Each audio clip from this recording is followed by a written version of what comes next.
kubera iki ibi bitekezo bya kinju canke sangwe ibi en plastique bavyita yuko ari ibitekezo bikora rimwe aisage unique ajya abantu barazi gituma ari aisage unique murabona amazi avamwo kesha abantu bayanwa bari ku mirimo nta bikombe baba bafise bashira ku munwa abize microbiology warabizi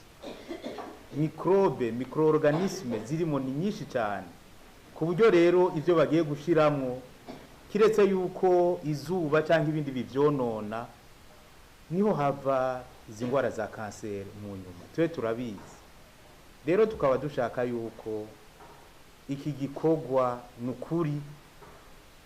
cyaya macupa en plastique twogihagurukira twese kuri iki kibazo nta bishobisho nta mpuhwe zitegerezwa kujamo kukubera iki kukubera ucumenga twebwe ibikorwa turiko turakora babifata minenego kandi ibikorwa zingira kamaro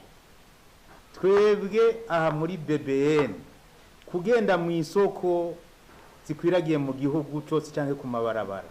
tukabona amazi cyangwa tukabona ubuki cyangwa tukabona n'ibindi byose biri mu macupa yanditse ko marke ya kinju icyo ni igicumuro gikomeye